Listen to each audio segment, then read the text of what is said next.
Eu vou fazer uma aula menor, passando aí por pontos importantes que eu acho que vão ajudar vocês na nossa avaliação bimestral.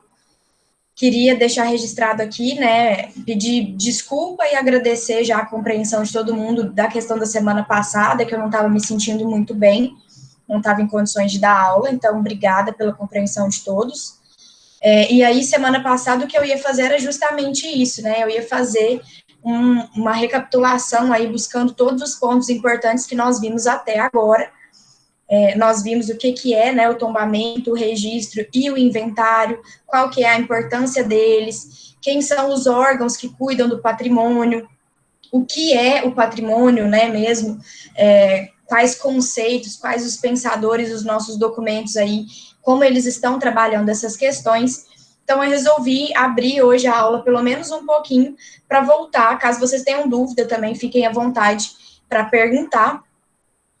Eu deixei a nossa avaliação aberta a partir de 7h30 até 7h30 da semana que vem, da semana de amanhã, né, 24 horas, então vocês vão ter 24 horas e 2 tentativas, tá? Então, se por acaso começou a fazer, deu algum problema com a minha internet, ou eu vou ver que eu não consigo, vocês vão ter uma segunda tentativa e aí vai cobrar a nota mais alta.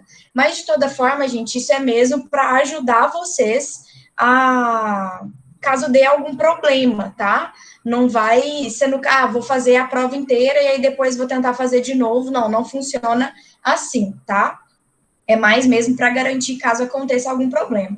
Se por acaso, dentro dessas 24 horas, vocês não conseguirem realizar a prova, por qualquer motivo que seja, vocês podem entrar em contato comigo e aí a gente analisa a situação, né, caso a caso. Mas eu acredito que 24 horas vai dar tranquilo para fazer. São 8 questões fechadas e 2 questões abertas. Lembrando aí que nas questões abertas, eu quero mesmo ver como que vocês estão refletindo sobre a proposição que eu trago, tá? Então, vocês podem buscar referências que nós já vimos aqui na aula, podem citar as legislações ou textos que vocês já conhecem, né, desde que tudo isso seja indicado, seja referenciado, mas o que importa é a construção mesmo do conhecimento de vocês acerca disso, né, que a gente está trabalhando. Então, como a gente já discutiu o conceito de patrimônio de outras vezes, em outros trabalhos, né, inclusive naquele primeiro lá, que foi que vocês discutiram outros conceitos ali de memória e identidade, não entrou aqui nessa prova exatamente o que é o conceito do patrimônio, porque eu entendo que isso já foi bem passado, a gente já entendeu bastante como que isso aconteceu. Mas vai passar aí um pouco esses sentidos do patrimônio, justamente para entender como que o patrimônio como que ele está inserido na nossa vida agora, sabe? Qual que é a importância do patrimônio? Qual que é, a gente conversou bastante sobre valor, né? Ele precisa ter um valor, que esse valor seja mantido durante os anos para que faça sentido ele ser um patrimônio. Então, os questionamentos vêm mais nesse sentido, sabe? Um pouco menos da gente entender qual é o conceito que é patrimônio, mas sim como que o patrimônio está envolvido na sociedade, como que a gente entende ele no nosso dia a dia, quais que são os desafios ou riscos para o patrimônio, para a preservação do patrimônio, como que eu vou integrar ele, né, com a sociedade, com a comunidade. Então, é interessante que vocês saibam esse conceito para partir para essa reflexão. E aí, passando...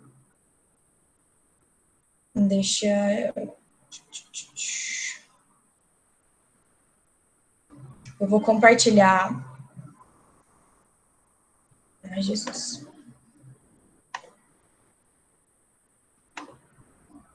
Vou fazer bem rápido mesmo, só pegando alguns conceitos, tá, gente?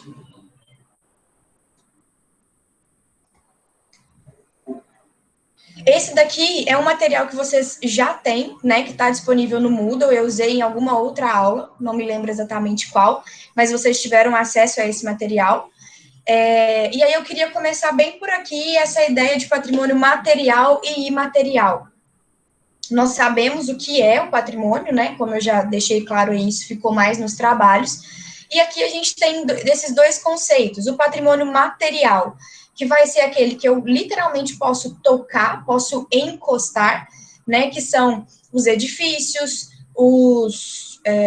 as obras, temos aí, né, o patrimônio arqueológico, paisagístico e etnográfico, que vai entrar aqui. Então, objetos arqueológicos, desses achados de pesquisas, objetos artísticos, todos eles vão entrar aqui. Cidades históricas, outros tipos de imóveis e acervos, tudo isso entra no patrimônio material. Dentro do material, eu tenho os bens móveis, que são esses acervos, esses objetos, né, essas obras, e os bens imóveis, que são os centros históricos, por exemplo, alguma caverna ali, algum que seja, né, um sítio arqueológico, um edifício, que são bens que eles são materiais, mas eles não têm mobilidade, diferente, por exemplo, de uma obra de arte, de uma estátua, de uma escultura, que são materiais, mas eu consigo movê-los, né? Então, esse daqui é um primeiro conceito de patrimônio material, né? Uma primeira identificação desse patrimônio. E para esses bens, eu uso o tombamento.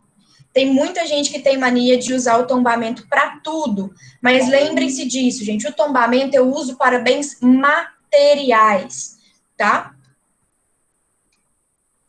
E aí, deixa eu já entrar aqui no que é o tombamento, então. Então, se eu uso o tombamento para os bens materiais, o que vai ser o tombamento? Mais uma vez, estou abrindo aqui o portal do IPHAN, o IPHAN que é o nosso órgão nacional maior, né, que está aí no topo do guarda-chuvinha, pensando que a gente tem IPHAN, IF e depois os próprios municípios. O IPHAN traz aqui um resuminho bem legal para a gente entender o que é o tombamento, né? Então, ele é um dispositivo legal que o poder público, seja ele federal, estadual ou municipal, vai usar para preservar a memória nacional.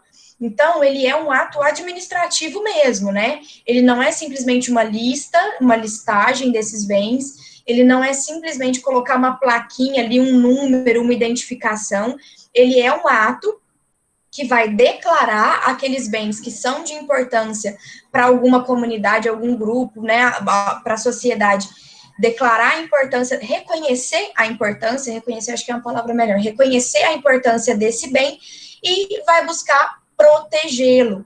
Como que essa proteção vai acontecer? Pelas legislações, né, que acontecem, que prevêem, inclusive, multas, que prevêem várias penalidades para quem mutilar ou destruir, né, um tombamento.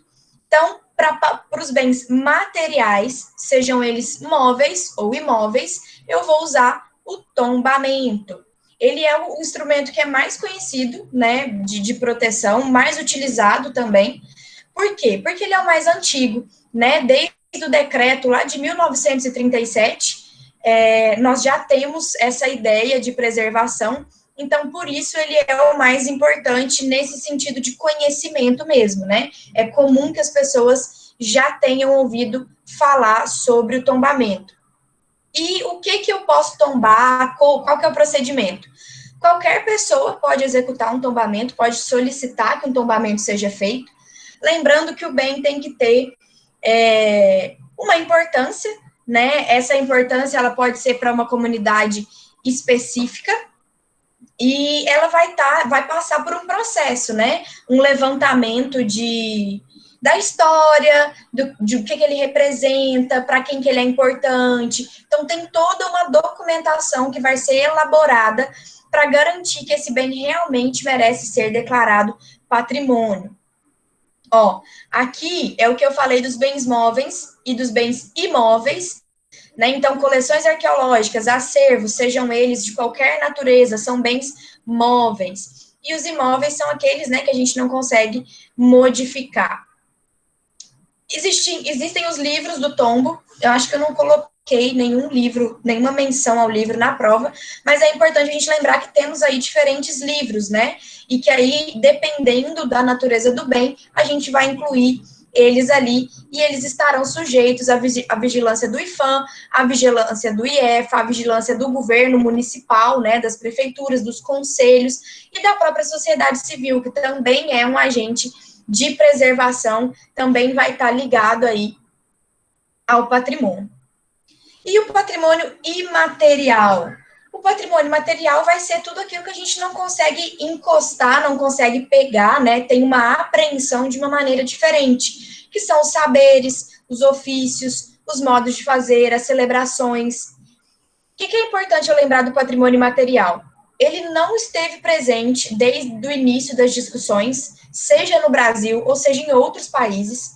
Toda a história do patrimônio começa naquilo que a gente chama de pedra e cal, né? Começa com o edifício, não começa com isso, com as celebrações. A gente tem a inserção desses outros bens culturais com a Constituição de 88. Então, lembrem disso. O princípio lá, as primeiras discussões de proteção, as primeiras discussões acerca de patrimônio, não incluíam ainda essas formas, essas práticas. Isso veio depois, né? Demorou um pouquinho aí, não só no Brasil, mas em outros países, isso demorou a entrar como patrimônio, a entrar nesse arcabouço de proteção. E o que é legal do imaterial, né? Ele é transmitido de geração a geração, então ele sempre vai ser recriado, né? Ele vai estar ligado ali a uma comunidade, a um grupo, ele vai estar ligado às pessoas. Eu preciso que a prática daquelas pessoas aconteça para que esse bem aconteça também, né? Ele não vive desvinculado do ser, né? Ele não vive desvinculado da comunidade. Então, está muito ligado ao sentimento de identidade daquele povo ali. E corre um risco, mas um risco que nem sempre vai ser uma coisa ruim, de mudança, né? De transformação. Não sei se vocês lembram daquele vídeo que a gente viu com a responsável do IPHAN falando, né, que quando a gente vai tratar da proteção do bem imaterial, é uma proteção que envolve vários outros fatores, porque não é simplesmente garantir igual um prédio, que o prédio esteja ali em pé, com a fachada intacta, né, com a pintura toda lisinha, não. Aqui eu preciso garantir que vários outros fatores aconteçam, né, que as pessoas estejam envolvidas, que se é uma língua, um saber, um modo de fazer, que elas tenham, né, as ferramentas necessárias para que aquela prática aconteça. Então, essa é a principal diferença do patrimônio imaterial e do material. Foi uma grande conquista, uma das grandes mudanças que a nossa Constituição de 88 trouxe, né, que foi a inclusão desse bem, de entender, né, que eles também são importantes, que eles também fazem parte da nossa história e também devem ser preservados. E o que eu uso para patrimônio material? Eu vou tombar uma festa? Eu vou tombar um modo de fazer? Não, eu vou registrar. Mas, novamente, igual eu falei do tombamento, o registro, ele não é só uma lista, ele não é só um número, ele é um ato também, né, administrativo, que vai assegurar a preservação desse patrimônio. Ele tem aí também os livros de registros, a depender da natureza, essa festa ou essa forma de expressão vai estar ali, vai indicar, né, qual livro ele deve estar ali, e para instruir esse processo é a mesma coisa do tombamento, existe um dossiê, uma pesquisa, a diferença é que aqui, se for uma festa, um saber, é necessário que esteja registrado, né, em vídeos e fotos, que tem uma pesquisa de campo, para que as pessoas vão ali, como que tudo aquilo acontece, como que aquelas pessoas estão lidando com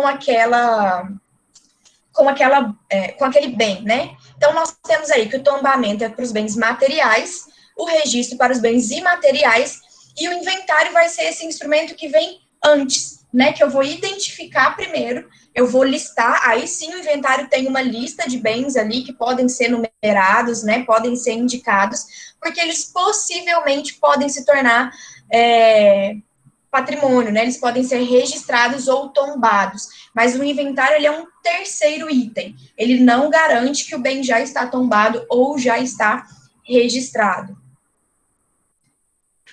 Deixa eu voltar para uma outra aqui agora. Até aí, gente, alguma dúvida do que é o tombamento, o que é o registro, como que eles acontecem? Não?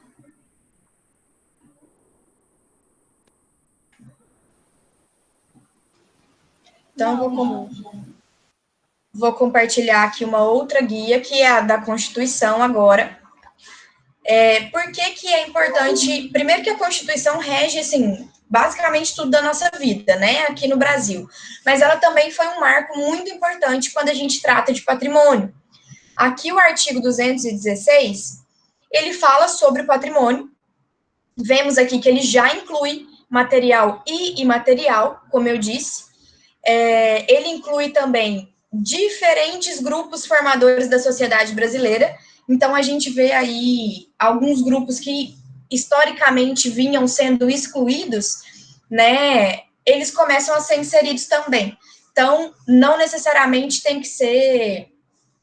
Eu posso trabalhar com outros bens, né? Eu posso pegar comunidades específicas, eu posso pegar grupos específicos, reconhecer a importância daquilo e registrar ou tombar. Então, a Constituição, ela traz muitas diferenças por causa disso. E ela amplia, ó, temos aqui 5 itens que ela considera como patrimônio. Ela amplia todo esse conhecimento.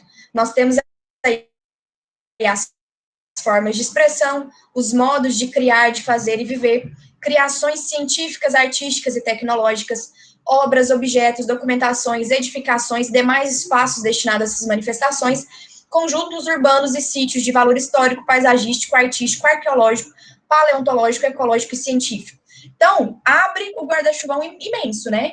A gente sai aí só de edifício, edifício, edifício.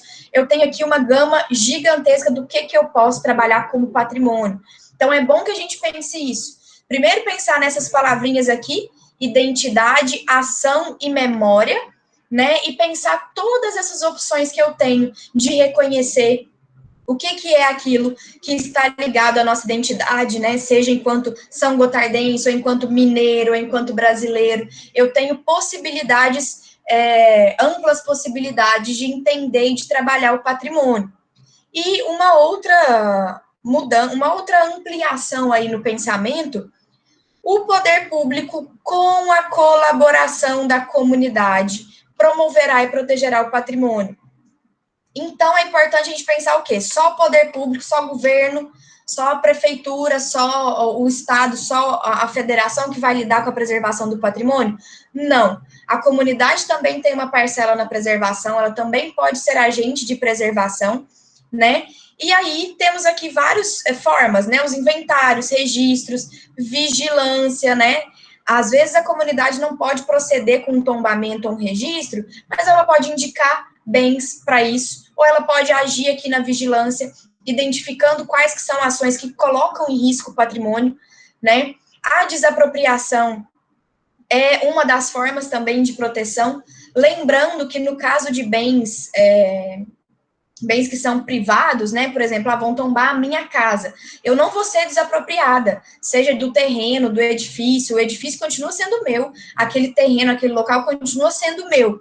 E a desapropriação ela vai acontecer em casos específicos, né? Eu posso possuir uma casa que é tombada e ainda assim fazer. Eu posso alugar, posso abrir um comércio, né? Eu posso continuar trabalhando com aquele espaço que é meu.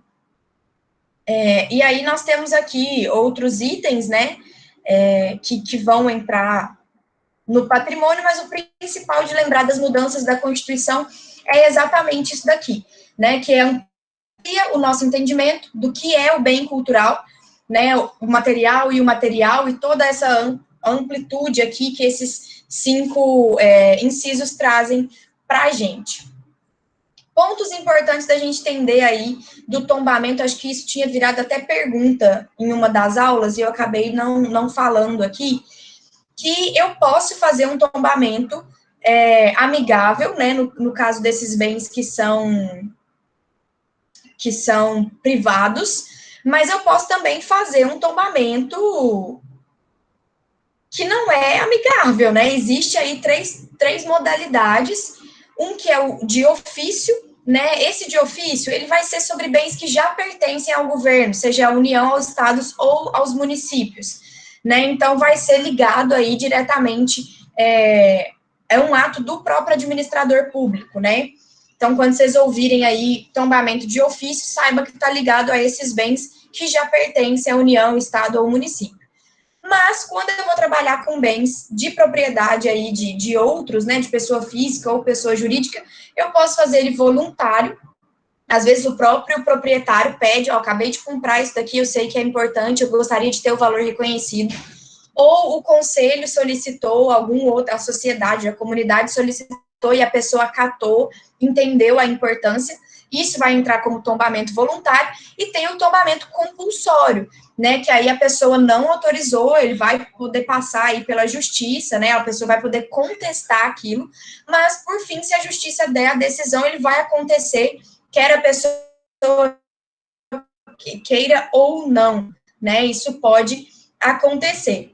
Mas ainda assim, gente, a desapropriação é uma coisa outra, né? A pessoa, ela pode manter o bem dela ali, o importante é que ela mantenha as características que possuía quando foi tombado, né? Se o bem dela foi tombado só pela fachada, então que ele mantenha a fachada, né? Desde que ele mantenha aí da mesma forma que foi quando foi tombado. Isso acontece às vezes, por exemplo, mas o bem original era diferente. Ok, mas quando ele foi tombado, ele era como? Né? Isso acontece também, tem uma diferença. Às vezes, lá em 1900 e bolinha, ele era de outra cor, com outra janela, outra fachada, mas quando ele foi tombado, ele tinha algumas mudanças, e aí o que a gente tem que preservar é a mudança daquela época do tombamento. Porque o que foi entendido importante, considerado importante, foi exatamente isso, né? Outra mudança que eu não comentei sobre a Constituição, que é uma nominação, né, que a gente tem aí patrimônio cultural, ao invés de patrimônio histórico e artístico, que também fez parte aí dessa definição maior que eu falei, né, que a Constituição traz, de entender mesmo o conceito de referência cultural, de bem cultural. Então, a Constituição foi um marco muito importante, trazendo aí várias mudanças para essa questão de tombamento. Deixa eu ver se tem mais alguma coisa. O último ponto que eu anotei aqui para falar com vocês foi justamente do valor, né? Como que a gente enxerga o valor do patrimônio. Lembrando que eu posso pensar aí o valor cognitivo, formal, afetivo, ético, pragmático. Então, o valor de um bem, ele não pode ser um único, né? Ele tem todo um valor ali que tem que ser entendido, compreendido para a comunidade. Às vezes, ultrapassa mesmo só o valor estético ou só aquela beleza. Ele tem que estar arraigado aí com essas raízes, com a cultura, com a identidade. Então, é importante a gente sempre pensar o que é esse valor do patrimônio, né? O valor dessa tradição, o valor de referenciar. Quantas vezes a gente já falou aqui, né? A dificuldade que às vezes a maioria das pessoas tem de se conectar mesmo com esse passado. Como que a gente se conecta, né, a isso? Como que eu entendo o valor do patrimônio?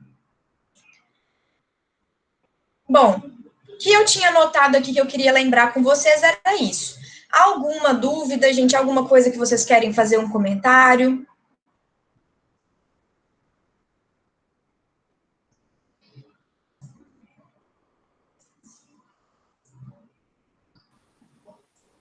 Não?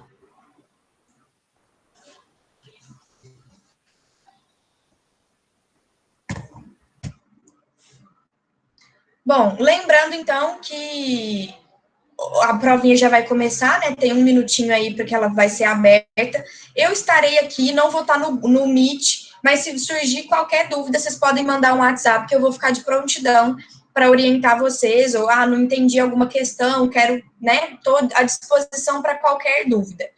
E assim, com essa avaliação, a gente vai terminar esse primeiro bimestre, né? E o que ficou para o próximo bimestre? Vamos trabalhar um pouquinho mais da Unesco, que eu cheguei a falar aqui com vocês mas não entrei tanto, né? Entrei mais no IFAM. E vamos falar um pouquinho sobre educação patrimonial um pouco mais a fundo. Eu sei que a gente já começou esse assunto, mas vamos discutir mesmo práticas de educação patrimonial, como incluir, trabalhar o patrimônio com a educação. Então, por hoje é isso. Estou à disposição. Boa prova para vocês. Façam a prova com atenção e cuidado.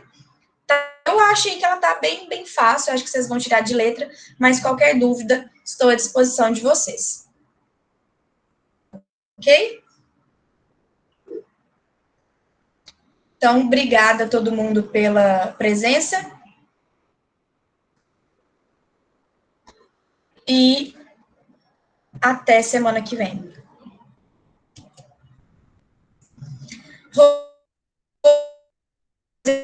Ela vai ficar 24 horas disponível. Então, ela vai abrir agora às 7h30 e fecha às 7h30 de amanhã. E se por acaso, caso vocês não consigam fazer por algum problema, às vezes internet, de tempo, vocês podem entrar em contato, que aí a gente combina e vê qual que é aquela.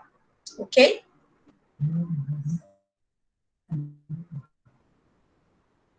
Então, boa prova, boa avaliação para vocês. E qualquer dúvida, é só mandar um WhatsApp, só me chamar aqui, pode ser no privado ou no grupo, que eu estou à disposição de